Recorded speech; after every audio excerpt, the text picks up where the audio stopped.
Forgive me, Father.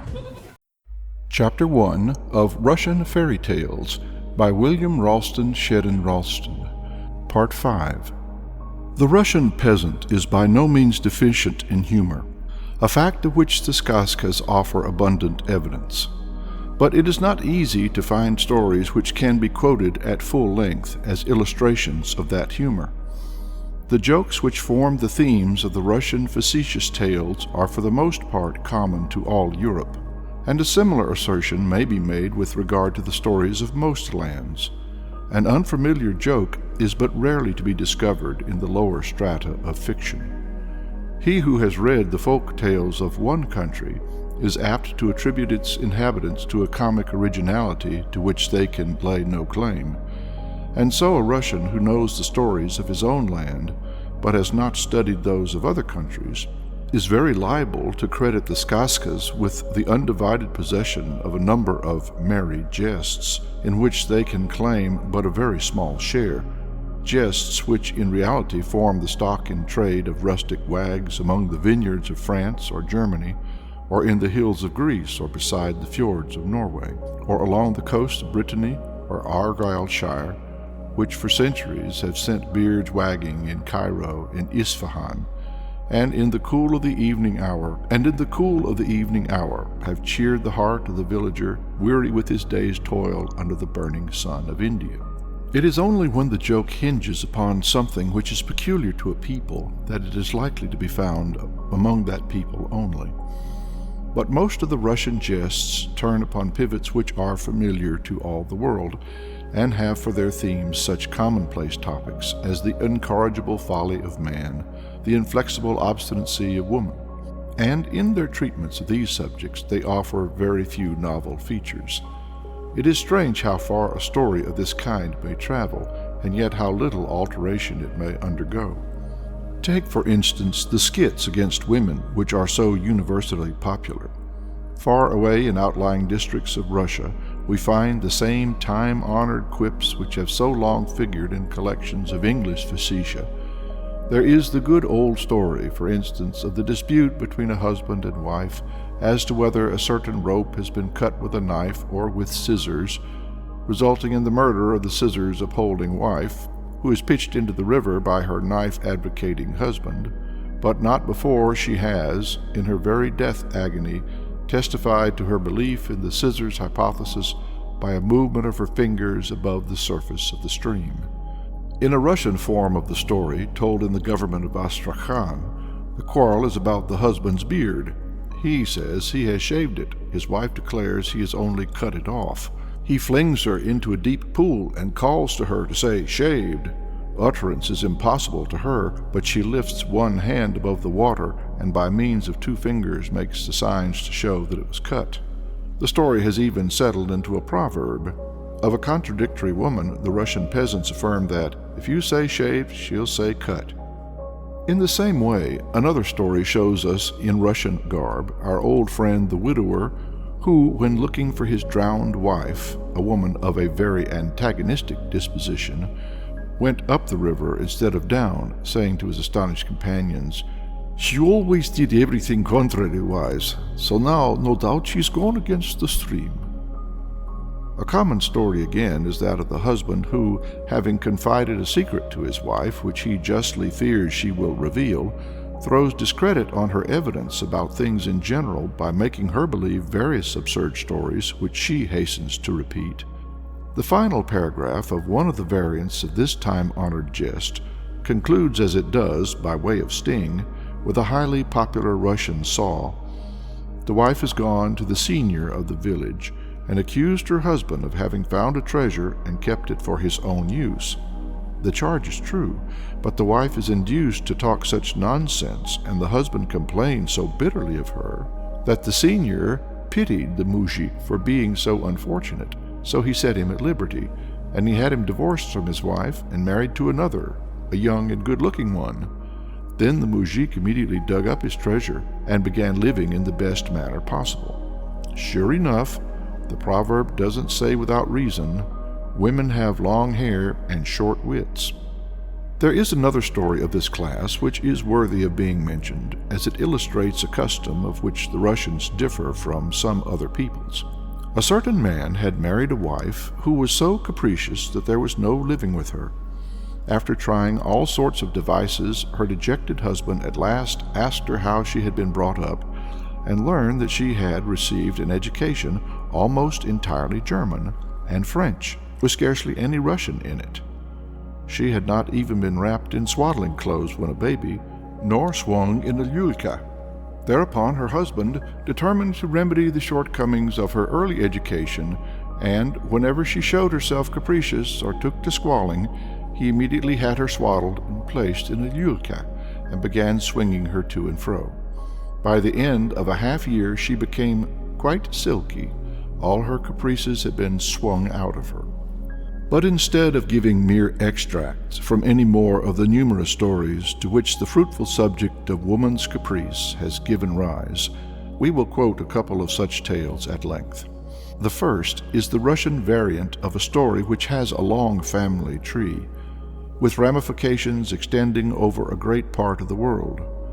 Dr. Benfey has devoted to it no less than 16 pages of his introduction to the Panchatantra, tracing it from its original Indian home and its subsequent abode in Persia into almost every European land. The Bad Wife. A bad wife lived on the worst of terms with her husband and never paid any attention to what he said. If her husband told her to get up early, she would lie in bed 3 days at a stretch. If he wanted her to go to sleep, she couldn't think of sleeping. When her husband asked her to make pancakes, she would say, "You thief, you don't deserve a pancake." If he said, "Don't make any pancakes, wife, if I don't deserve them," she would cook a 2-gallon potful and say, "Eat away, you thief, till they're all gone." "Now then, wife," perhaps he would say, "I feel quite sorry for you. Don't go toiling and moiling, and don't go out to the hay-cutting." "No, no, you thief," she would reply. "I shall go, and you do follow after me." One day, after having had his trouble and bother with her, he went into the forest to look for berries and distract his grief. And he came to where there was a currant bush, and in the middle of that bush he saw a bottomless pit. He looked at it for some time and considered. "Why should I live in torment with a bad wife? Can't I put her in that pit? Can't I teach her a good lesson?" So he came home. He said, "Wife, don't go into the woods for berries." "Yes, you bugbear, I shall go." "I've found a currant bush, don't pick it." "Yes, I will. I shall go and pick it clean, but I won't give you a single currant." The husband went out, his wife with him. He came to the bush, and his wife jumped into it, crying out at the top of her voice, "Don't you come into the bush, you thief, or I'll kill you." And so she got into the middle of the bush and went flop into the bottomless pit. The husband returned home joyfully and remained there 3 days. On the 4th day he went to see how things were going on. Taking a long cord, he let it down into the pit, and out from thence he pulled a little demon. Frightened out of his wits, he was going to throw the imp back again into the pit, but it shrieked aloud and earnestly entreated him, saying, "Don't send me back again, O peasant.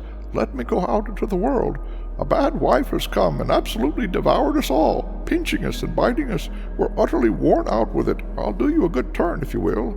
So the peasant let him go free, at large in Holy Russia. Then the imp said, "Now then, peasant, come along with me to the town of Vologda. I'll take the tormenting people, and you shall cure them." Well, the imp went to where there were merchants' wives and merchants' daughters, and when they were possessed by him, they fell ill and went crazy. Then the peasant would go to a house where there was illness of this kind, and as soon as he entered, out would go the enemy, and there would be blessing in the house, and everyone would suppose that the peasant was a doctor indeed, and would give him money and treat him to pies, and so the peasant gained an incalculable sum of money. At last the demon said, "You've plenty now, peasant, aren't you content? I'm going now to enter into the boyar's daughter. Mind you don't go curing her. If you do, I shall eat you." The boyar's daughter fell ill, and went so crazy that she wanted to eat people. The boyar ordered his people to find out the peasant, that is to say, to look for such and such a physician. The peasant came, entered the house, and told the boyar to make all the townspeople and the carriages with coachmen stand in the street outside. Moreover, he gave orders that all the coachmen should crack their whips and cry at the top of their voices, "The bad wife is come! The bad wife has come!" And then he went into the inner room. As soon as he entered it, the demon rushed at him, crying, "What do you mean, Russian? What have you come here for? I'll eat you." "What do you mean?" said the peasant. "Why, I didn't come here to turn you out. I came out to pity you, to say that the bad wife has come here." The demon rushed to the window, stared with all his eyes, and heard everyone shouting at the top of his voice the words, "The bad wife!" "Peasant," cries the demon, "wherever can I take refuge?" "Run back into the pit. She won't go there any more." The demon went back to the pit, and to the bad wife too. In return for his services, the boyar conferred a rich guerdon on the peasant, giving him his daughter to wife and presenting him with half his property. But the bad wife sits to this day in the pit in Tartarus. One final illustration of the skazkas which satirize women is the story of Golovicha. It is all the more valuable inasmuch as it is one of the few folk tales which throw any light on the working of Russian communal institutions. The word Golovicha means, in the strict sense, the wife of a Golova, an elected chief, Golova equal head, of a volost, or association of village communities, but here it is used for a female Golova, a species of mayoress. The Golovicha. A certain woman was very bumptious. Her husband came from a village council one day, and she asked him, "What have you been deciding over there?" "What have we been deciding? Why, choosing a Golova." "Whom have you chosen?" "No one as yet." "Choose me," says the woman. As soon as her husband went back to the council, she was a bad sort, he wanted to give her a lesson, he told the elders what she had said. They immediately chose her as Golova. Well, the woman got along, settled all questions, took bribes, and drank spirits at the peasants' expense. But the time came to collect the poll tax. The Golova couldn't do it, wasn't able to collect it in time. There came a Cossack and asked for the Golova, but the woman had hidden herself. As soon as she learnt that the Cossack had come, off she ran home. "Where, oh where can I hide myself?" She cries to her husband, "Husband dear, tie me up in a bag and put me out there where the corn sacks are."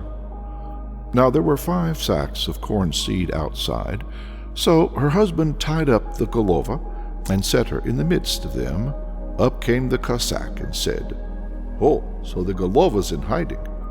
Then he took to slashing at the sacks, one after another with his whip, and the woman to howling at the pitch of her voice, "Oh, my father, I won't be a Golova, I won't be a Golova." At last the Cossack left off beating the sacks and rode away, but the woman had had enough of Golovaing. From that time forward she took to obeying her husband. Before passing on to another subject, it may be advisable to quote one of the stories in which the value of a good and wise wife is fully acknowledged. I have chosen for that purpose one of the variants of a tale from which, in all probability, our own story of Whittington and his cat has been derived. With respect to its origin, there can be little doubt such a feature as that of the incense burning, pointing directly to a Buddhist source. It is called The 3 Kopecks. There once was a poor little orphan lad who had nothing at all to live on. So he went to a rich mujik and hired himself out to him, agreeing to work for 1 kopek a year. And when he had worked for a whole year and had received his kopek, he went to a well and threw it into the water, saying, "If it don't sink, I'll keep it. It will be plain enough I've served my master faithfully." But the kopek sank. Well, he remained in service a 2nd year and received a 2nd kopek. Again he flung it into the well, and again it sank to the bottom. He remained a 3rd year, worked and worked till the time came for payment.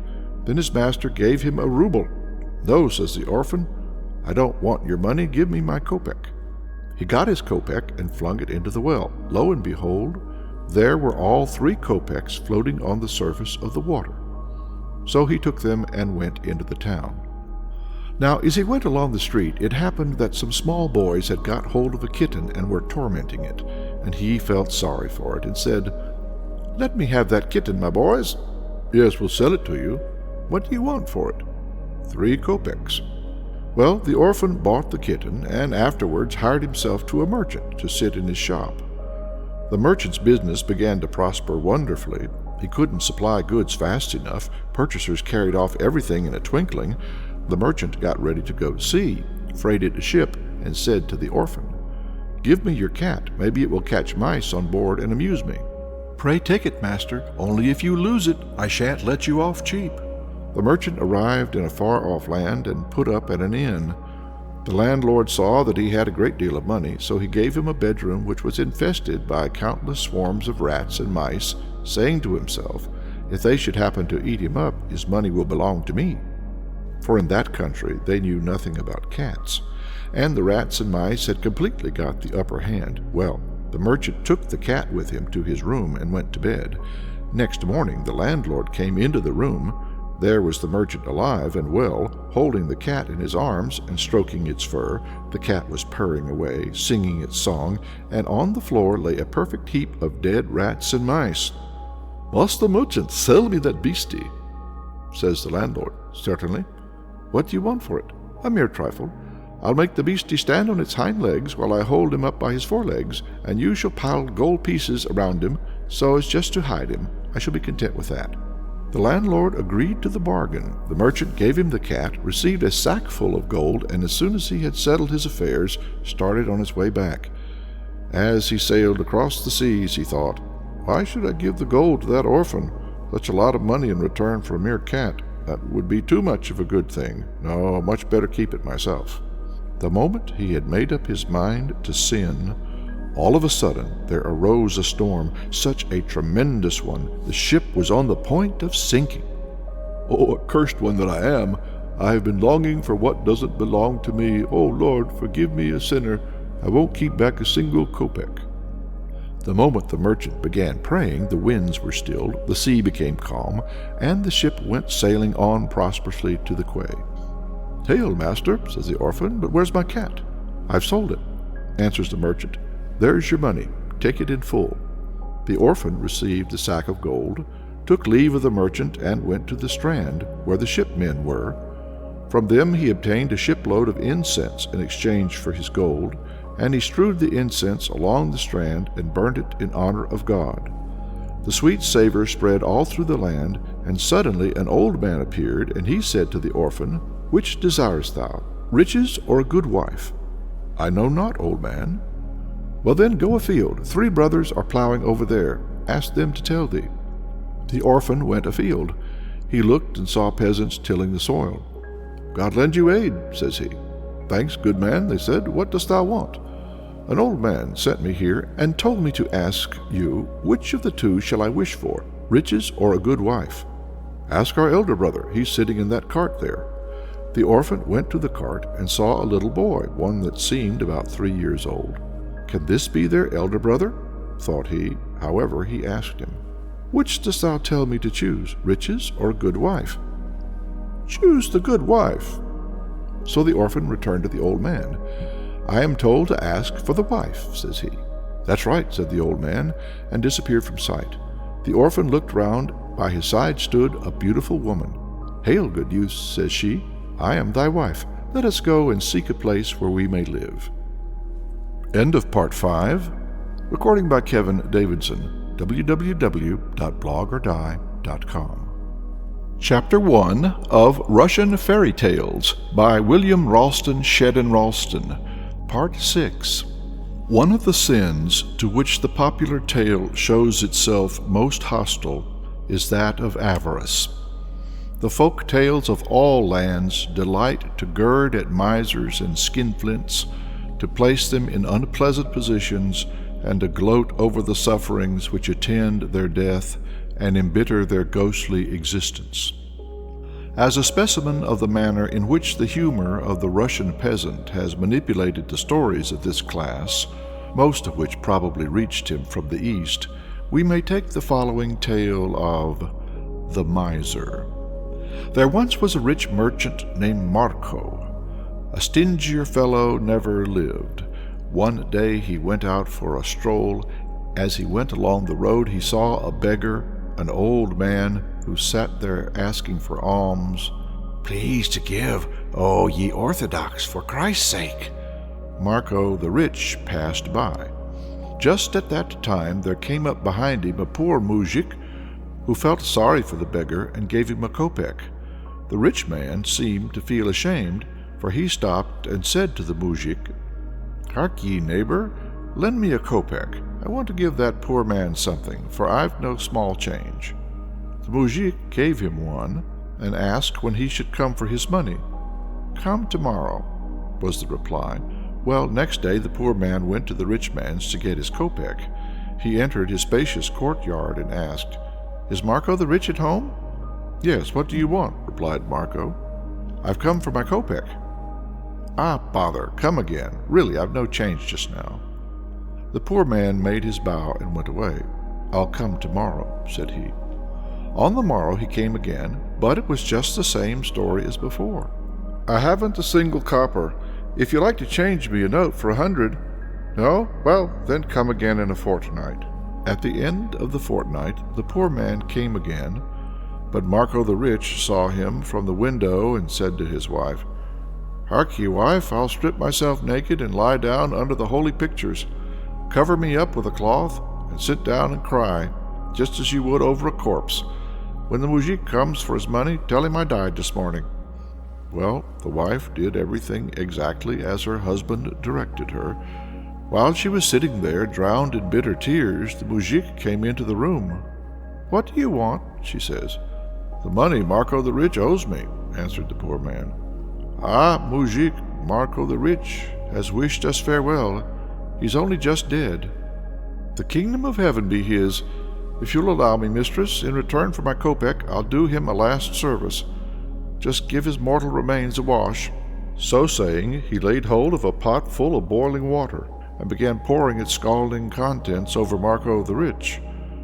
Marco, his brows knit, his legs contorted, was scarcely able to hold out. "Writhe away, or not as you please," thought the poor man, "but pay me my kopeck." When he had washed the body and laid it properly, he said, "Now then, mistress, buy a coffin and have it taken to the church. I'll go and read psalms over it." So Marco the rich was put in a coffin and taken into the church, and the mujik began reading psalms over him. The darkness of night came on. All of a sudden a window opened, and a party of robbers crept through it into the church. The mujik hid himself behind the altar.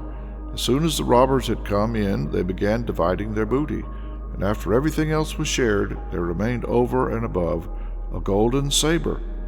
Each one laid hold of it for himself, but no one would give up his claim to it. Out jumped the poor man, crying, "What's the good of disputing that way? Let the saber belong to him who will cut this corpse's head off." Up jumped Marco the rich like a madman. The robbers were frightened out of their wits, flung away their spoil, and scampered off. "Here, mujik," says Marco, "let's divide the money." They divided it equally between them. Each of the shares was a large one. "But how about the kopeck?" asked the poor man. "Ah, brother," replies Marco, "surely you can see I've got no change." And so Marco the rich never paid the kopeck after all. We may take next the large class of stories about simpletons, so dear to the public in all parts of the world. In the Skazkas, a simpleton is known as a durak, a word which admits of a variety of explanations. Sometimes it means an idiot, sometimes a fool in the sense of a jester. In the stories of village life, its signification is generally that of a ninny. In the fairy stories, it is frequently applied to the youngest of the well-known three brothers, the boots of the family, as Dr. Dasent has called him. In the latter case, of course, the hero's durachestva, or foolishness, is purely subjective. It exists only in the false conceptions of his character which his family or his neighbors has formed. But the durak of the following tale is represented as being really daft. The story begins with one of the conventional openings of the skazka. In a certain tsarstvo, in a certain gosudarstvo, but the two synonyms for kingdom or state are only used because they rhyme. The Fool and the Birch Tree. In a certain country there once lived an old man who had 3 sons. 2 of them had their wits about them, but the third was a fool. The old man died, and his sons divided his property among themselves by lot. The sharp-witted ones got plenty of all sorts of good things, but nothing fell to the share of the simpleton but 1 ox, and that such a skinny one. Well, fair time came round, and the clever brothers got ready to go and transact business. The simpleton saw this and said, "I'll go too, brothers, and take my ox for sale." So he fastened a cord to the horn of the ox and drove it to the town. On his way he happened to pass through a forest, and in the forest there stood an old withered birch tree. Whenever the wind blew, the birch tree creaked. "What is that birch creaking about?" thinks the simpleton. "Surely it must be bargaining for my ox." "Well," says he, "if you want to buy it, why buy it? I'm not against selling it. The price of the ox is 20 rubles. I can't take less. Out with the money." The birch made no reply, only went on creaking. But the simpleton fancied that it was asking for the ox on credit. "Very good," says he. "I'll wait till tomorrow." He tied the ox to the birch and took leave of the tree and went home. Presently in came the clever brothers and began questioning him. "Well, simpleton, sold your ox?" "I've sold it." "For how much?" "For 20 rubles." "Where's the money?" "I haven't received the money yet. It was settled I should go for it tomorrow." "There's simplicity for you," say they. Early next morning the simpleton got up, dressed himself, and went to the birch tree for his money. He reached the wood. There stood the birch waving in the wind, but the ox was not to be seen. During the night the wolves had eaten it. "Now then, neighbor," he exclaimed, "pay me my money. You promised you'd pay me today." The wind blew, the birch creaked, and the simpleton cried, "What a liar you are! Yesterday you kept saying, 'I'll pay you tomorrow,' and now you just make the same promise." "Well, so be it. I'll wait 1 more day, but not a bit longer. I want the money myself." He went home. His brothers again questioned him closely. "Have you got your money?" "No, brothers, I've got to wait for my money again." "Whom have you sold it to?" "To the withered birch tree in the forest." "Oh, what an idiot!" On the 3rd day the simpleton took his hatchet and went to the forest. Arriving there, he demanded his money, but the birch tree only creaked and creaked. "No, no, neighbor," says he, "if you're always going to treat me to promises, there'll be no getting anything out of you. I don't like such joking. I'll pay you out well for it." With that, he pitched into it with his hatchet, so that its chips flew about in all directions. Now in that birch tree there was a hollow, and in that hollow some robbers had hidden a pot full of gold. The tree split asunder, and the simpleton caught sight of the gold. He took as much of it as the skirts of his caftan would hold, and toiled home with it. There he showed his brothers what he had brought. "Where did you get such a lot, simpleton?" said they. "The neighbor gave it to me for my ox, but this isn't anything like the whole of it. A good half of it I didn't bring home with me. Come along, brothers, let's get the rest." Well, they went into the forest, secured the money, and carried it home. "Now mind, simpleton," said the sensible brothers, "don't tell anyone we've such a lot of gold." "Never fear, I won't tell a soul." All of a sudden they run up against the Ch.1, and says he, "What's that, brothers, you're bringing from the forest?" The sharp ones replied, "Mushrooms." But the simpleton contradicted them, saying, "They're telling lies. We're carrying money. Here, just take a look at it." The Ch.1 uttered such an "oh!" Then he flung himself on the gold and began seizing handfuls of it and stuffing them into his pocket. The simpleton grew angry, dealt him a blow with his hatchet, and struck him dead. "Hey, simpleton, what have you been and done?" cried his brothers. "You're a lost man, and you'll be the cause of our destruction too. Wherever shall we put the dead body?" They thought and thought, and at last they dragged it to an empty cellar and flung it in there. But later on in the evening, the eldest brother said to the second one, This piece of work is sure to turn out badly. When they begin looking for the Diachok, you'll see that simpleton will tell them everything. Let's kill a goat and bury it in the cellar, and hide the body of the dead man in some other place.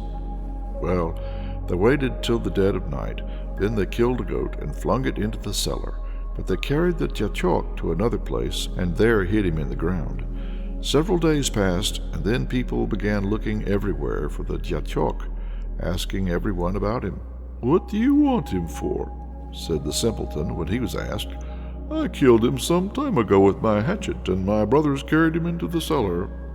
Straightway they laid hands on the simpleton, crying, "Take us there and show him to us."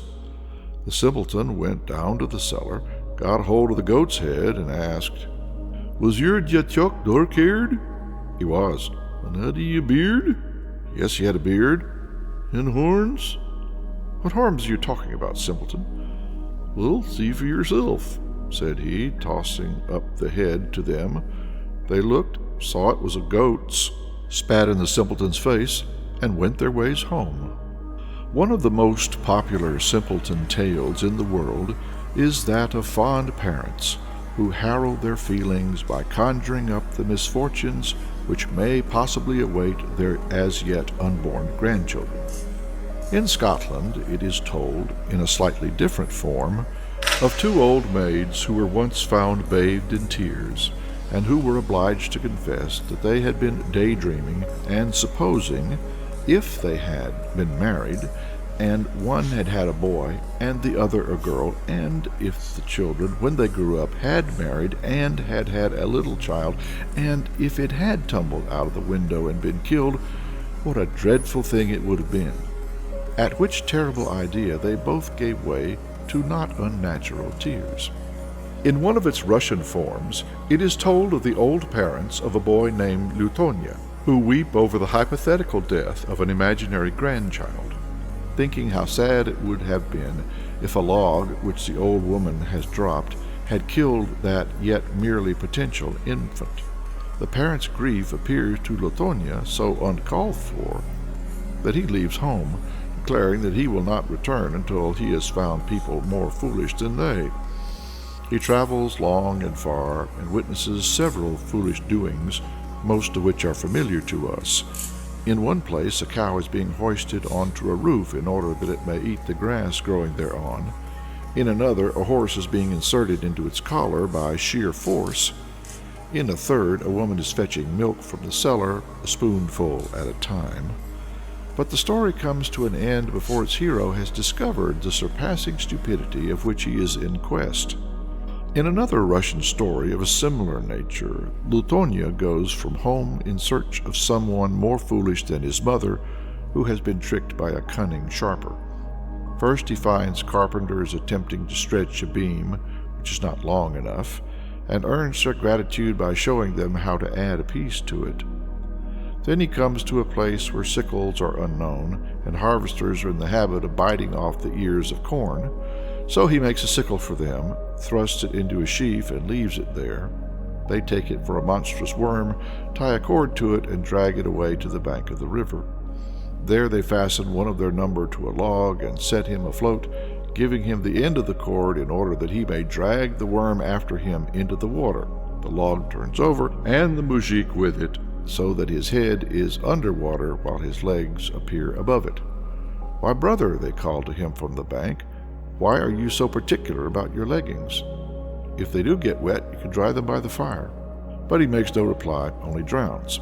Finally, Lutonya meets a counterpart of the well-known Irishman, who, when counting the party to which he belongs, always forgets to count himself, and so gets into numerical difficulties, after which he returns home. End of Part 6. Recording by Kevin Davidson, www.blogordie.com.